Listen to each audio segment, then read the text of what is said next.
பரிசுத்த மார்க் எழுதின சுவிசேஷம் 9ஆம் அதிகாரம் 23வது வசனத்தை நான் வாசிக்கிறேன்.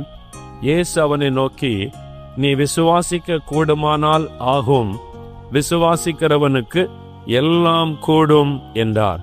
விசுவாசிக்கிறவனுக்கு எல்லாம் கூடும் என்று இயேசு சொன்னார்.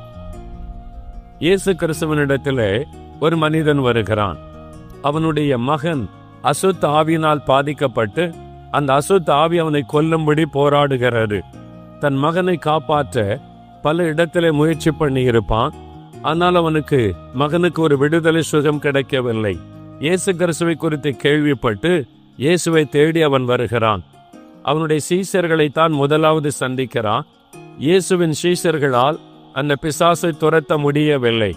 இப்பொழுது அவன் இயேசுவனிடத்திலே வந்து ஆண்டவரிடத்திலே விண்ணப்பம் பண்ணுகிறான்.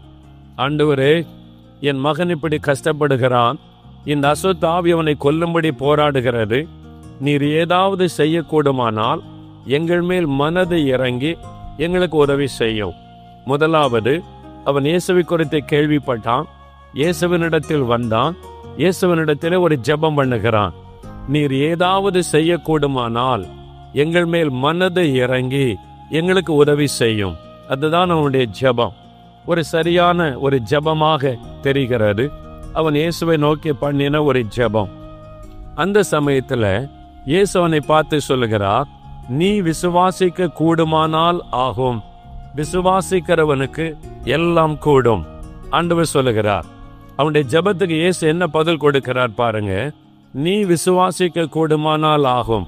இஃப் யூ பிலீவ், நீ விசுவாசிக்க கூடுமானால் ஆகும், விசுவாசிக்கிறவனுக்கு எல்லாம் கூடும். All things are possible unto him who believes. அதான் எழுதி வைக்கப்பட்டு, விசுவாசிக்கிறவனுக்கு எல்லாம் கூடும். மற்றொரு இடத்துல இயேசு சொல்லுகிறார், தேவனாலே எல்லாம் கூடும். அப்ப தேவனாலே எல்லாம் கூடும், விசுவாசிக்கிறவனால், அந்த தேவனால் விசுவாசிக்கிறவனால் எல்லாம் கூடும். ஆண்டவர் ஏன் என்ற வார்த்தை அவனை பார்த்து சொன்னார் என்று நீங்கள் பார்த்தால், அவனுடைய இயேசுவை தேடி வந்தான்.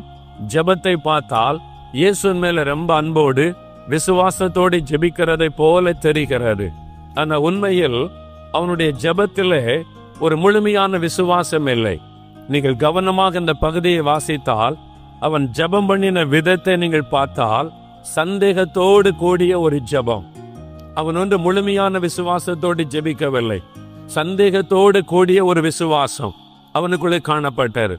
ஜெபத்தை பார்த்தா விசுவாசிக்கிற மாதிரி தெரியுது. ஆனா அந்த ஜெபத்துக்குள்ள ஒரு சந்தேகம் இருப்பதை நீங்கள் பார்க்க முடியும். அதனாலதான் இயேசு சொல்லுகிறார், நீ விசுவாசிக்க கூடுமானால் ஆகும்.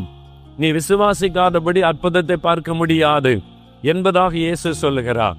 உடனே அவன் தெரிந்து கொள்கிறான், தன்னுடைய அவிசுவாசம், தன்னுடைய சந்தேகம் அவனுக்கு உணர்த்தப்படுகிறது.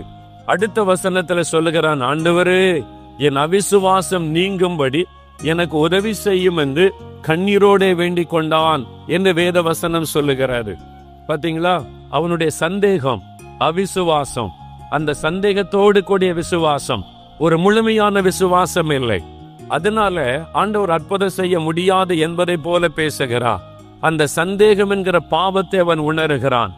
சந்தேகம் என்பது ஒரு பாவம். விசுவாசம் தேவன் எதிர்பார்க்கிற காரியம். சந்தேகம் என்பது ஒரு பாவம். அது தேவனை துக்கப்படுத்துகிற ஒரு காரியம். அவன் சந்தேகப்பட்டதை உணர்ந்து மனம் திரும்புகிறான். ஆண்டவரே, என்னுடைய சந்தேகம், அவிசுவாசத்தை மன்னியும். அவிசுவாசம் என்பது ஒரு பாவம். அதை விட்டு அவன் மனம் திரும்புகிறான். என்னை மன்னியும் என்று கண்ணீரோடே அவன் அறிக்கையிட்டான். என் அவிசுவாசத்தை மன்னியும் என்று கண்ணீரோடே அறிக்கையிட்டு ஜெபித்த போதுதான் ஆண்டவர் ஒரு அற்புதத்தை அவனுக்கு செய்தார் என்பதாக இந்த பகுதியில் எழுதப்பட்டிருக்கிறாரு.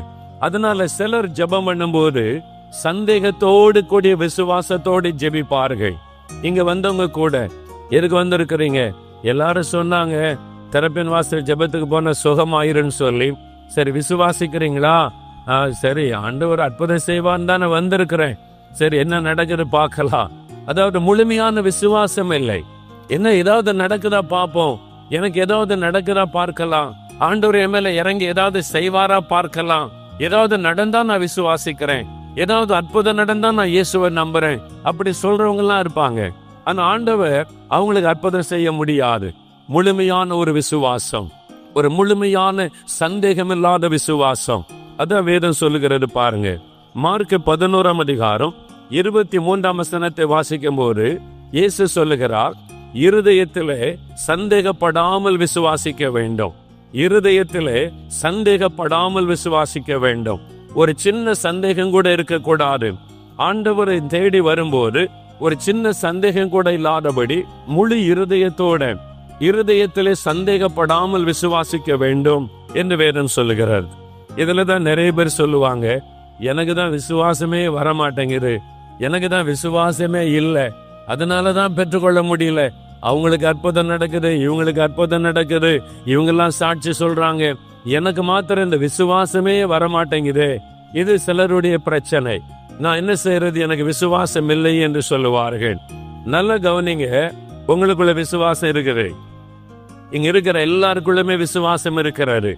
விசுவாசம் எனக்குள்ள இல்லைன்னு ஒருவருமே சொல்ல முடியாது. எல்லாருக்குள்ளுமே விசுவாசம் இருக்கிறாரு. அதான் வேதம் சொல்லுகிறது பாருங்க. ரோமர் 12ஆம் அதிகாரம் 3வது வசனத்தை நீங்கள் வாசிக்கும் போது, தேவன் அவனுக்கு பகிர்ந்து அளித்த விசுவாசம் என்ன வேதத்தில் சொல்லப்பட்டு இருக்கிறார்.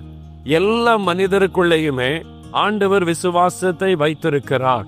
இந்த உலகத்தில் பிறந்த எல்லா மனிதனுக்குள்ளேயும் ஆண்டவர் ஒரு விசுவாசத்தை பகிர்ந்து வைத்திருக்கிறார். நமக்குள் இருக்கிற விசுவாசத்தை சந்தேகப்படுவதுதான் அவிசுவாசம்.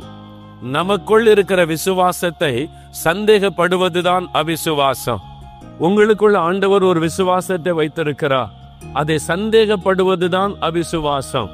வசனம் சொல்லுகிறது, எல்லாருக்குள்ளும் தேவன் விசுவாசத்தை பகிர்ந்து அளித்திருக்கிறார். அப்ப உங்களுக்குள்ள இருக்குது, உங்களுக்குள்ள விசுவாசம் இருக்குது, உங்களுக்குள்ள இருக்குது. யாரும் எனக்கு விசுவாசம் இல்லைன்னு சொல்ல முடியாது, சொல்லக்கூடாது. வசனம் சொல்லுகிறது எல்லாருக்கும் ஆண்டவர் விசுவாசம் கொடுத்திருக்கிறார்.